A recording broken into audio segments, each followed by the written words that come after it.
Bonjour, nous nous retrouvons pour cette série de courtes vidéos sur le Lean et nous aborderons aujourd'hui le thème de l'industrie 4.0. Est-ce une mode? Est-ce un concept marketing? Ou bien le début d'une véritable révolution industrielle? Et que nous dit le Lean sur l'industrie 4.0?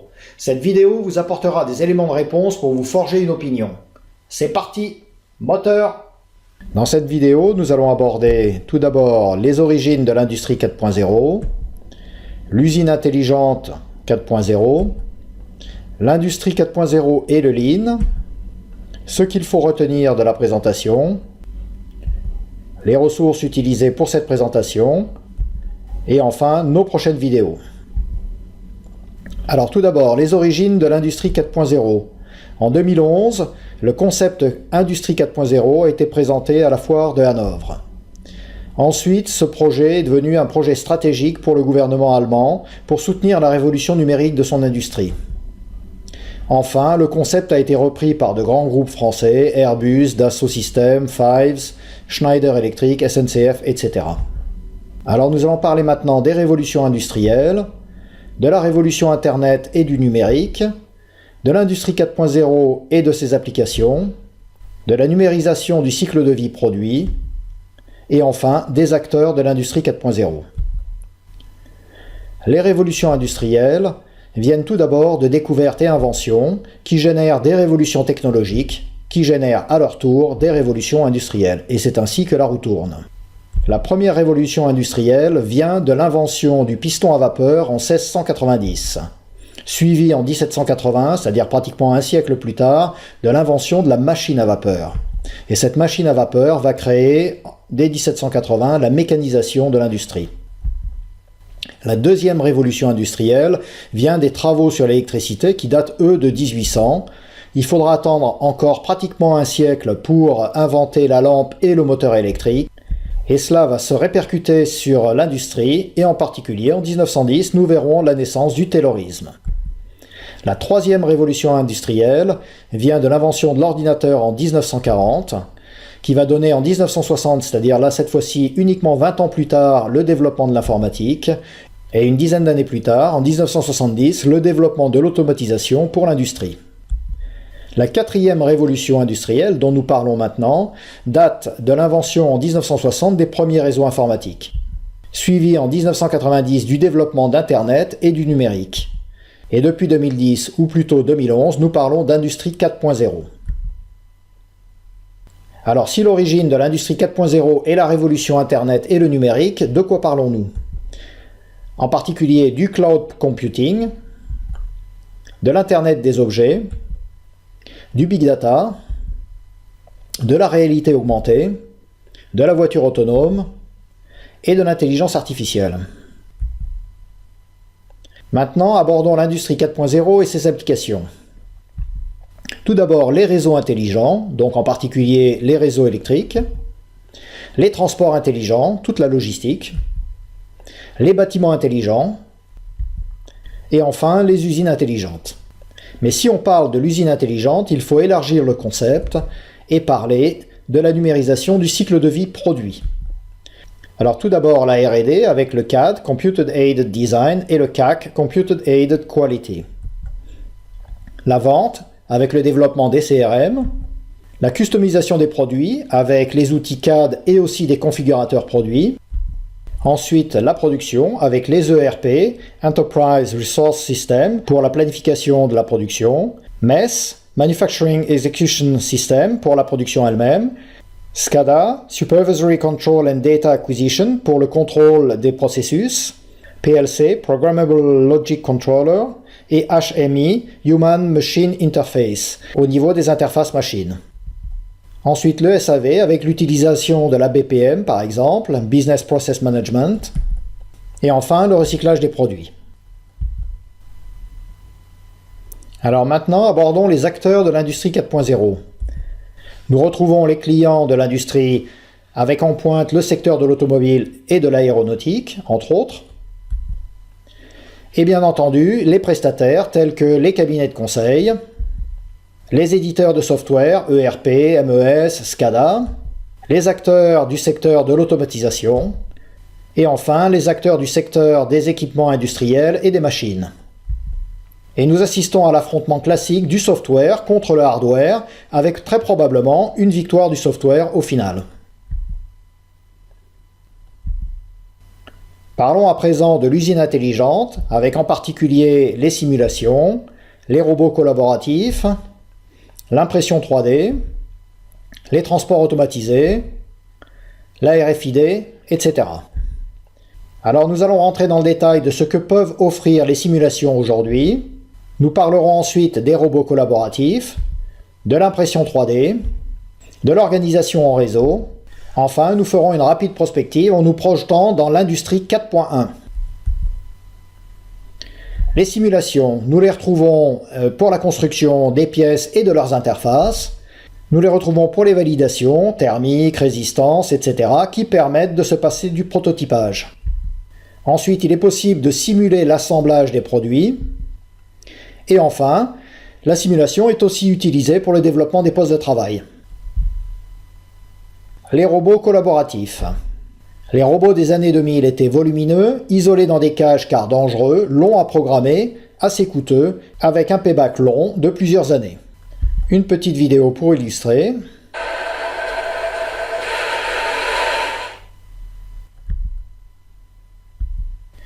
Les robots des années 2020, que nous commençons à voir apparaître dès maintenant, sont petits, collaboratifs, faciles à programmer, en général de l'ordre de 30 minutes, peu coûteux, avec un payback inférieur à 1 an si on le compare au coût humain sur une année en 3/8. Sur cette première vidéo, nous voyons une opératrice en train de travailler en parallèle avec un robot KUKA dans le même environnement de travail. Et sur cette seconde vidéo, nous voyons un robot Baxter en train d'apprendre à reconnaître des pièces et à les trier.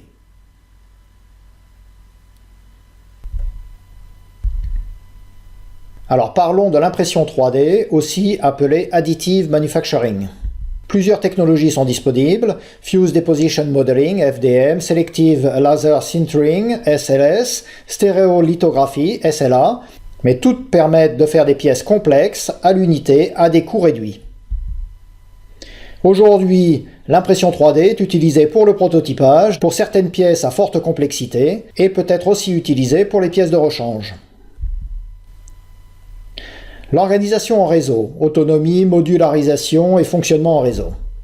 Jusqu'à présent, le traitement de l'information était organisé de manière pyramidale dans les entreprises, avec tout en haut les ERP, les MES, SCADA, PLC, et ensuite, tout au bas, input-output des informations au niveau des machines. Dans le futur, le traitement de l'information sera organisé avec une architecture réseau en communication avec le cloud. Donc si nous devions faire une rapide prospective de l'industrie 4.1, à court et moyen terme, les usines vont devenir plus petites et flexibles, les usines seront organisées de manière modulaire et en réseau, ensuite ces usines seront probablement relocalisées à proximité du consommateur, et enfin nous devrions assister à une robotisation croissante. À long terme, le développement de l'intelligence artificielle va impacter la production, mais surtout les services administratifs, le développement et la recherche. Et le futur frappe déjà à nos portes. Welcome to Milaika.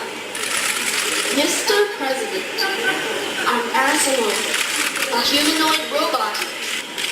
Here I go.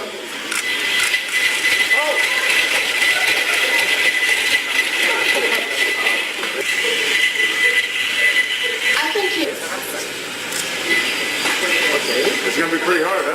If it hits me in the nose, it'll be terrible. Okay, come on, now ready.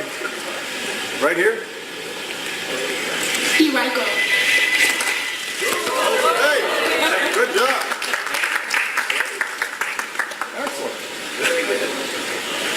It was a pleasure meeting you, Mr. President. Enjoy the rest of your visit too. Milaika. Abordons à présent l'industrie 4.0 et le Lean. L'industrie 4.0 semble s'appuyer sur les principes du Lean, mais que peut nous apprendre le Lean sur cette révolution industrielle en devenir? Est-ce une automatisation au service du Lean? Quels sont les défis et risques de l'industrie 4.0? Et enfin, la mise en œuvre de l'industrie 4.0. Est-ce une automatisation au service du Lean? Pour répondre à cette question, passons en revue les principes du Lean. Premier principe, la mesure. L'industrie 4.0 nous propose effectivement une collecte automatique des informations. Deuxième principe, la visualisation ou le management visuel. L'industrie 4.0 nous donne la possibilité d'une visualisation en temps réel des KPI et des informations importantes. Troisième principe, l'élimination des gaspillages. L'industrie 4.0 nous permet d'éliminer certains gaspillages par l'automatisation. Quatrième principe, les flux tirés avec des systèmes simples tels que le Kanban. L'industrie 4.0 nous donne la possibilité de gérer des flux poussés ou tirés avec en général l'optimisation des stocks et en cours. Cinquième principe, la standardisation. Certes, l'industrie 4.0 va obliger la standardisation des interfaces, mais rien n'oblige à la standardisation des produits et de certains processus. Sixième principe, l'amélioration continue.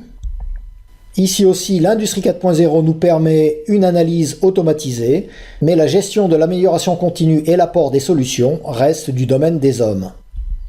Enfin, dernier principe, l'implication des hommes. Ici, l'industrie 4.0 n'a pas grand-chose à proposer. Alors, les défis et les risques de l'industrie 4.0.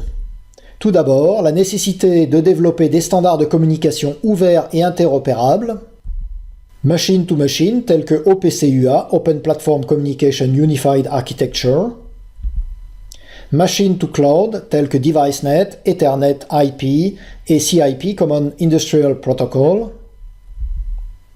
Il y a un risque d'obsolescence rapide des nouveaux systèmes. Nous pouvons nous poser la question de la flexibilité des nouvelles organisations basées sur l'industrie 4.0. Et enfin, il y a un risque de surinvestissement dans certaines solutions d'industrie 4.0. Nous rappelons ici le principe du Kaizen basé sur les petits pas de l'amélioration continue avec quelques innovations validées contre les innovations de rupture non validées que peuvent représenter certaines solutions de l'industrie 4.0. Alors, l'industrie 4.0 et sa mise en œuvre, c'est tout d'abord l'utilisation des nouveaux outils et ensuite la mise en réseau de ces outils. Notre recommandation est une mise en œuvre petit à petit, de manière modulaire, par zone, en impliquant les hommes bien sûr, en préservant la flexibilité de l'ensemble, avec des interfaces standards et selon les principes du Lean. Ce qu'il faut retenir de cette petite présentation, tout d'abord, l'industrie 4.0 est à l'origine d'un projet stratégique du gouvernement allemand pour soutenir la révolution numérique de son industrie. Ensuite, l'industrie 4.0 prend sa source dans la révolution numérique que nous sommes en train de vivre. L'industrie 4.0 concerne tous les secteurs de l'industrie, le cycle de vie des produits et en particulier leur production. Les acteurs les plus actifs sont les éditeurs de solutions ERP, MES et les fournisseurs d'équipements et automatisation. Du point de vue du Lean, l'industrie 4.0 offre des outils intéressants d'automatisation et de mise en réseau, mais l'homme doit rester au cœur des démarches d'amélioration. Nous ne sommes qu'au début de cette révolution qui va s'accélérer avec le développement de l'intelligence artificielle. Et enfin, il faut se méfier du surinvestissement. La mise en œuvre doit se faire petit à petit, de manière modulaire et flexible. Nos ressources pour cette présentation. Tout d'abord, le livre « Le Lean pour les managers » que vous pouvez trouver sur www.semfor.net. Ensuite, un certain nombre de liens ici vers des vidéos de KUKA, ABB, Baxter, Wikipédia, OPC Foundation. Nos prochaines vidéos. Alors tout d'abord, cette vidéo vous est offerte par Semfor et BBC Conseil. Notre prochaine vidéo portera sur le Lean Office. N'oubliez pas de vous abonner à notre chaîne YouTube. Et enfin, n'hésitez pas à me poser vos questions ou à me faire part de vos suggestions. Je suis toujours preneur. Vous trouverez en bas de page mon mail. Eh bien, cette vidéo touche déjà à sa fin et je vous donne rendez-vous pour notre prochaine vidéo sur le Lean Office, un autre sujet d'actualité. À bientôt!